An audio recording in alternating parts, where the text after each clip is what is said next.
US thought that the final stop on this war would be put up by Karg Island or its occupation. But Iran has an answer to this. Iran says if US or Israel further escalate the situation or even think of airstriking or occupying Karg Island, they are going to horizontally expand the war. As of now, Strait of Hormuz is blocked. They will block the Red Sea passage, that is the Gate of Tears, Bab-el-Mandeb as well. Hello everyone, welcome to Vajiram and Ravi's Flash News. My name is Shubhangi Singh and today we are going to talk about yet another choke point that Iran is threatening to block if US and Israel do not back down. Which is that choke point, why is that important, and how Iran is also evolving its strategy in this present war. So let us begin with understanding that what exactly is unfolding and what is in news. So when we are talking about the present situation, that we are seeing escalation of the US-Israel-Iran war, the main focus was continuously on Strait of Hormuz, how it can be freed, the movement can be enabled so the global supply chains are not affected. But Iran says you just don't need to worry about Strait of Hormuz, you need to stop the war, otherwise there will be more worry points.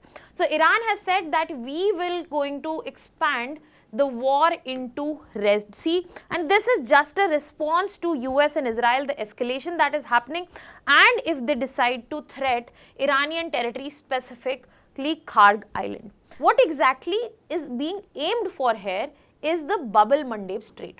If you look at Arabian Peninsula, this is Strait of Hormuz, and via Red Sea if you have to come up to Indian Ocean, this is the Bab-el-Mandeb Strait. Now Iran says that we are going to expand this war and block this as well. That means Iran is already actively working on activating and using the Houthi group which is present in Yemen. Now this is where Iran is planning to use the axis of resistance, the non-state actors and their grouping that has been backed by Iran, which includes Houthis, which include Hamas and a lot more.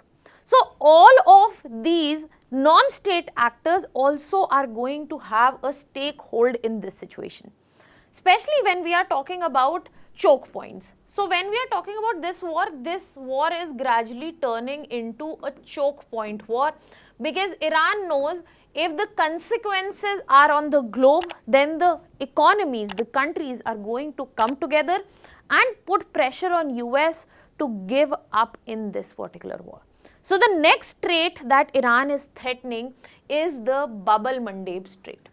Bab-el-Mandeb Strait happens to be one of the primary global maritime choke points. If we can see in the list, we have multiple choke points here, one of them being Strait of Hormuz, then we have Bosphorus Strait, we also have Panama Canal, we have Cape of Good Hope, Strait of Malacca, Strait of Gibraltar and also Suez Canal. So in this list, two of the choke points already being threatened by Iran, one that is Strait of Hormuz already being blocked as much as possible, which is already showing effects.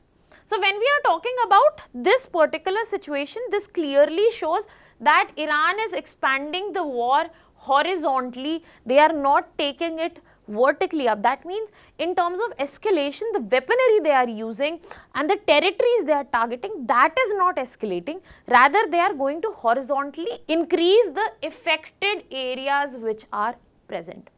Now, straight up, let us move to talk about Bab-el-Mandeb, where exactly it is, what is the importance. So, when we look at this Arabian Peninsula, you can clearly see this region is country Yemen. Now, when we are talking about Yemen, it also has presence of Houthi rebel groups. We'll come back to this.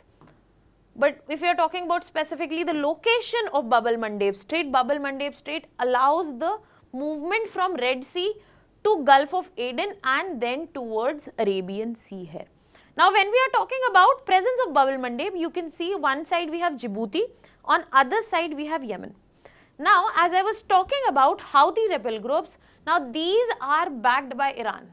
part of axis of resistance. So if they are enabled here, they have been known to capture ships, disrupt the movement through Bab-el-Mandeb Strait earlier, the Houthi rebel groups. So Iran can ask them to do this again, activate them to do this again. And that is why this is a huge cause of concern. So the movement from Red Sea to Gulf of Aden would be blocked. Now your question might be why it is important, why the movement through Bab-el-Mandeb Strait is important. Now let us try to understand that as well. Because when we are talking about Bab-el-Mandeb Strait, you also have to understand the connectivity is coming from not just Bab-el-Mandeb Strait, it is also coming from Suez Canal. And this gives the connectivity of Europe to whole of the Asia itself. And this is where it becomes immensely important. It is a global trade lifeline. That means 12% of global trade passes through this particular strait. The movement from Europe to Asia and also East Africa is enabled by this very strait.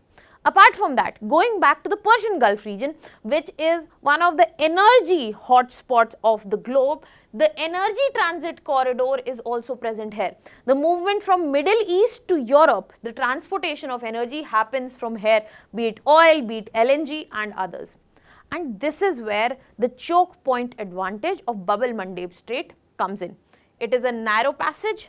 That means if at all blocked, if you remember last year Suez Canal was blocked because a movement of one ship was not able to follow through.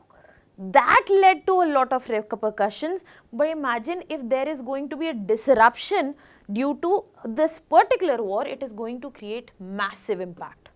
So this is where we get to see not only choke point war coming into picture, horizontal expansion of war, but also a very good example that how geography can become the power of the nations, and this is the power that Iran is trying to use. Now furthermore, when we move ahead, we also get to see that this has a clear geopolitical and security dimension around it, because this is a form of proxy warfare. Because Iran would be not directly participating from here, Iran would enable Houthis, be it through anti-ship missiles, drones and mines, and this will give Iran the indirect control of this particular region. Now this will also lead to further militarization of Red Sea, because it is not going to be only Iran which is going to be working up actively here, it is going to be US Navy and European forces, so as to ensure that this strait is not blocked. So we will see risk of naval confrontation, we will see the risk of air strikes and so much more coming with it.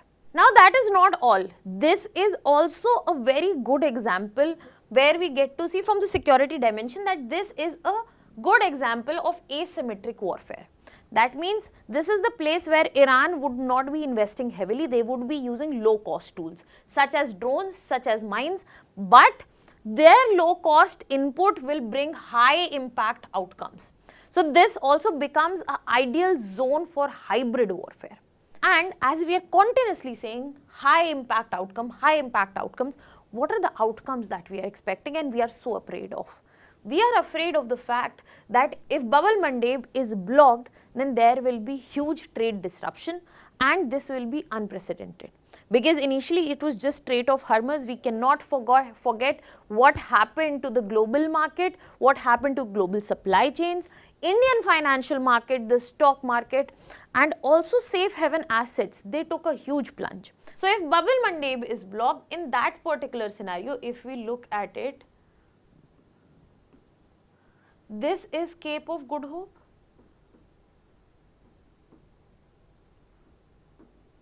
This is blocked, so the movement from this place is not going to happen anymore. Now Europe will send material via Cape of Good Hope. That means there will not be only addition of time which will come in, there will be also increased investment in transportation. So freight costs will also increase. That means any product which was coming in 2 days, 3 days, that will take 15 days now, and the price of that product, if it is coming from Europe or if it is going to Europe, that is also going to increase. Furthermore, this is going to further disrupt the energy movement or the global supply chain that exists. Not just to Asia but also to Europe, creating the disruption in terms of global supply chain more vivid and out there. And this will lead to enablement of global oil prices, which are already rising. If you look at $70 per barrel, this was the average price before this war broke out. But now if you look at the prices, even though fluctuating a lot, they stand somewhere around $100 per barrel. And in this situation, this unfolds, this might rise in the direction that we cannot afford. And all of this will lead to inflationary effects. Higher prices of goods, higher shipping costs, higher fuel prices, and ultimately, the globe will come under the direct effect of this war, even if part of it or not. So, combined effect would be the supply chains would be disrupted and we are looking towards an energy crisis. So, when we are talking about one choke point, that was Strait of Hormuz, we were already worried, US was already rattling, asking nations to come up and protect that Strait of Hormuz. Now, when we are looking at another choke point being targeted, the problems will double up. So, before this happens, we should hope for resolution to this problem. What are your thoughts on this? Let me know in the comment section. I also want to know from your end, what do you think would be the implications for India? Which are the problems that will double up from here on? We have discussed the India's gains and losses in detail. Now I want to know from your end in the comment section. I'll be leaving you here with the prelims practice question. I want the answer of this question in the comment section. Such questions have been prevalent in your exam. So I hope you are able to answer this. This is present with a twist. Not just connecting seas are mentioned, rather countries are mentioned. So let's see if you are able to answer that. That was all from my side. Thank you so much.